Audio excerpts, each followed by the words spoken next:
The phrase heaven on earth. It's one of those ideas that you hear everywhere. I mean, it pops up in Christian mysticism, in utopian socialist movements, even in environmentalism today. It's this universal human hope for a better world. And it's almost always treated as, an aspiration, Yeah. a distant goal, something for the afterlife. It's abstract. But today, we're diving into a movement that completely rejected that abstraction. We're looking to the very unique, very ambitious vision of Reverend Sun Myung Moon and the global organization he founded, the Unification Church. Which a lot of people might know by its informal name, the Moonies. Exactly. And for Moon, heaven on earth wasn't a metaphor. It was a concrete, imminent thing that you had to actively build, a specific stage of the Messianic era. And that's really the core of our mission for this deep dive. How do you take a spiritual vision that immense and operationalize it? How do you turn that into a functioning global social project that tries to fuse everything, personal faith, family, economics, even politics? What's so fascinating is how our research documents that. We're not just looking at theology, we're pulling from sociological observation, historical context, to really see the machinery they build. It's like a blueprint for divine transformation. Okay, let's unpack this then.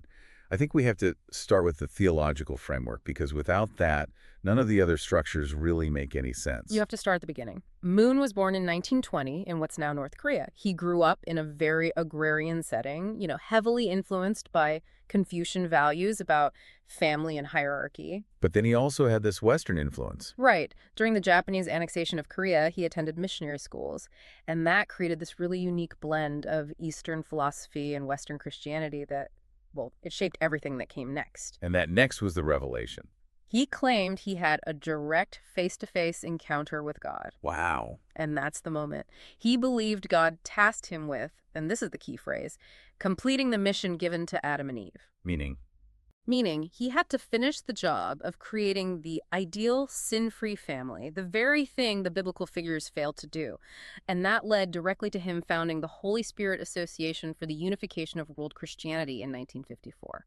So the core doctrine that comes out of this is the divine principle, or the DP. This is their main scripture, and it completely reframes the whole story of humanity and salvation. It really does. It's built on three interlocking pillars. The first, and maybe the most important, is the principle of restoration. Okay, and for anyone listening who comes from a more traditional Christian background, what's the big difference here? Well, in a lot of traditional Christianity, the focus is on atonement. Christ's sacrifice on the cross fixes the damage from original sin. But the divine principle, it shifts that focus. It says humanity has to actively recreate the ideal, sin-free family unit right here on earth. So it's not just about believing, it's about doing. Building. Exactly. Restoration isn't achieved just through faith in the crucifixion. It's achieved by creating these perfected families, which means the family unit, not the individual, becomes the main vehicle for salvation. And that flows right into the second pillar, doesn't it? It does. The principle of indirect salvation. The thinking is, since the problem started with a family, Adam and Eve, the healing has to happen through the collective. The transformation of the whole global family takes priority over just saving yourself. That completely changes the idea of waiting for a messianic era. It's not a waiting game anymore. It's a construction project. Precisely. And that's the final pillar, the principle of the Messianic era. It says this era, this heaven on earth, begins when humanity finally achieves what they call the threefold principle. Political, economic, and spiritual unification. Right. And that era is defined by universal peace and justice, but realized here in the material world. What's so fascinating is how tangible they make the divine. Heaven isn't some far-off place with clouds and harps. Not at all. In their thinking, heaven is just a state of divine reality you can access right here. It's when God's will is fully realized in people's hearts, in their families, their societies. Moon even used this beautiful metaphor for it. He taught that a human heart, when it's aligned with God's love, becomes a miniature heaven. And once you have that miniature heaven inside you, the next logical step has to be the family. The family is the laboratory. If the heart is the miniature heaven, the family is the first step in making it real on a bigger scale. You expand from the individual heart to the perfect family and then eventually to the world family. That's the process of building heaven on earth. So if the theology is all about restoring the world through the family, how do they turn that powerful abstract idea into a concrete social ritual? This brings us to probably their most famous ritual, the one they are known for all over the world, the blessing, or as they call it, the Hangajak Chukbuksik. Which means something like the Heavenly Tribe ceremony. Roughly, yeah. It's the mass wedding ceremony where couples, some newly matched, some already married, enter into a new covenant. And it's so easy to just see pictures and dismiss it as a big wedding, but the theological weight here it's immense. It is. Theologically, the ceremony is the physical act of reversing original sin. It restores the original condition of Adam and Eve, a harmonious, God-centered partnership. So when you participate, you're not just getting married, you're symbolically building the heavenly tribe piece by piece. The scale of this is it's hard to wrap your head around. The numbers are huge. They're staggering. Between 1980 and 1995 alone, they performed over 700,000 blessings around the world. And they made a really strategic choice to start including interfaith blessings, which, broaden their appeal way beyond just the core members. And our research shows that beyond the spiritual side of it, these ceremonies created a really powerful practical social function too. Oh, absolutely. They create instant support.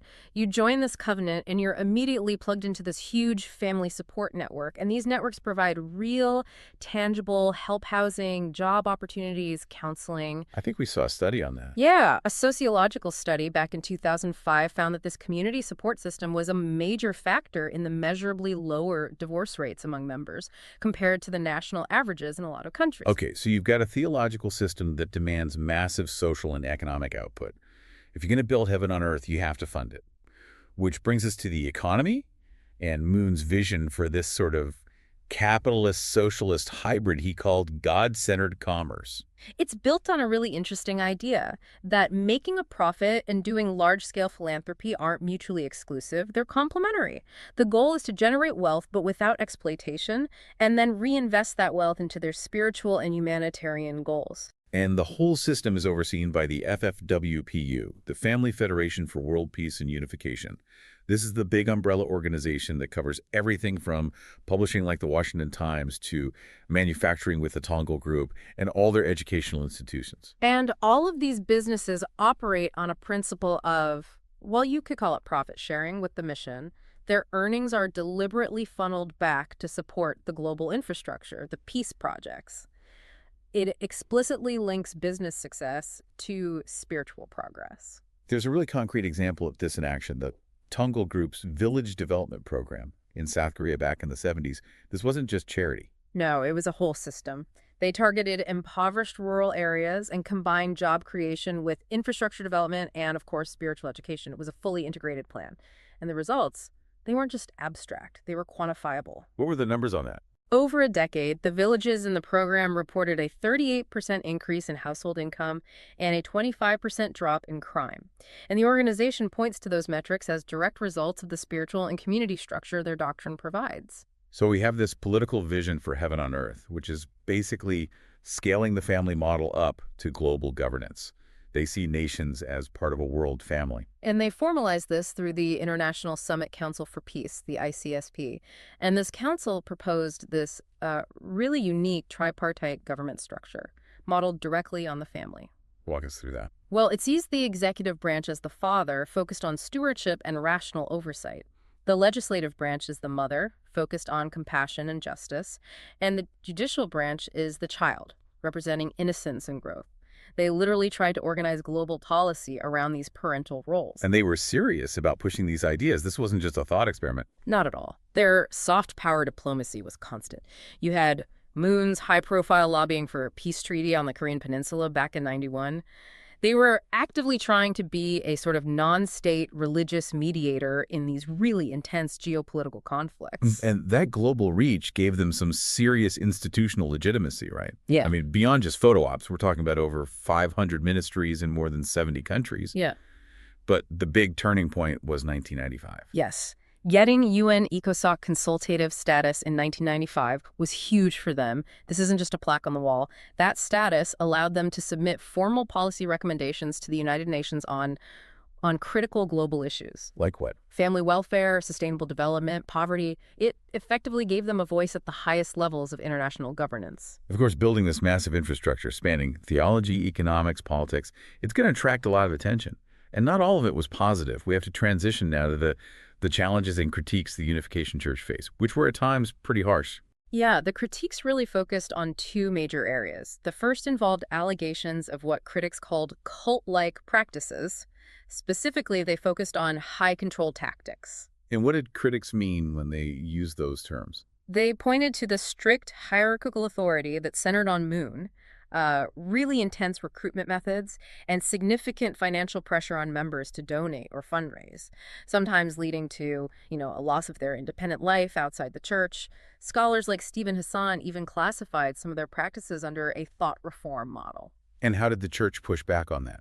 They've consistently disputed those characterizations. They frame it as voluntary commitment, rigorous spiritual discipline, and genuine community.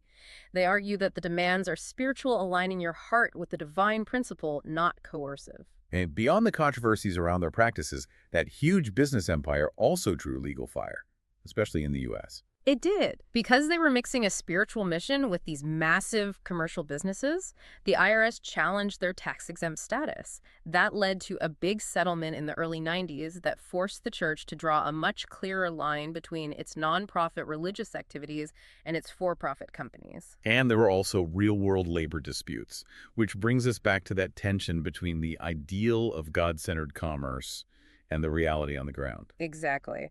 In South Korea, their Tongol Steel subsidiary faced complaints around 2003 for things like excessive overtime and wage suppression. Again, despite the stated goal of non-exploitation, a settlement eventually mandated better labor contracts. So facing all of this, the financial challenges, the ethical critiques, how did the organization respond to keep the dream alive? In the late 2000s, they launched what they called the Transparency Initiative. It was this internal push to improve financial disclosure and accountability.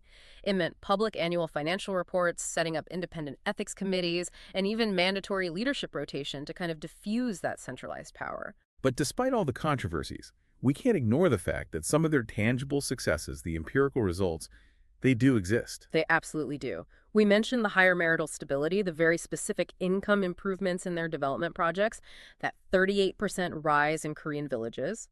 And Moon's personal work and interfaith dialogue did contribute to conflict resolution frameworks that were cited in actual peace talks, like for South Sudan in 1994. So if we zoom out, what's the big sociological takeaway here? The Unification Church seems like a perfect real-world example of what scholars call charismatic institutionalization. That's the perfect way to put it. It shows how the unique, high-level spiritual vision of a charismatic founder gets channeled very deliberately through bureaucratic, political, and economic systems to achieve this massive universal goal. They didn't just preach their faith, they built an entire civilization around it. This whole blueprint-fusing theology, family rituals, huge businesses, political advocacy, it's an undeniably ambitious attempt to make the religious imagination into a concrete social project, a system that tries to govern everything from your own heart to the halls of the UN. And the future of that project, keeping heaven on earth going, it really depends on their ability to stay relevant and transparent. They have to keep aligning their story with today's global issues, environmental justice, digital connection, and collaborating with established humanitarian groups like Doctors Without Borders. They have to embed the divine into the everyday, not just the big, spectacular events. Precisely. They have to show that their spiritual structure can deliver real, measurable humanitarian good, even beyond their own institutions. The Unification Church is this powerful reminder that visions for a better world aren't just abstract ideals. They are living, contested processes that take immense organized effort. So the ultimate question for you to think about is this: will history see the Church's efforts as a lasting catalyst for global harmony? Or will it be seen as just an extraordinary historical curiosity? An experiment that struggled to maintain its ideal while grappling with the messy reality of building a better world. It really all hinges on their ability to keep that family ideal intact, even on the largest possible scale.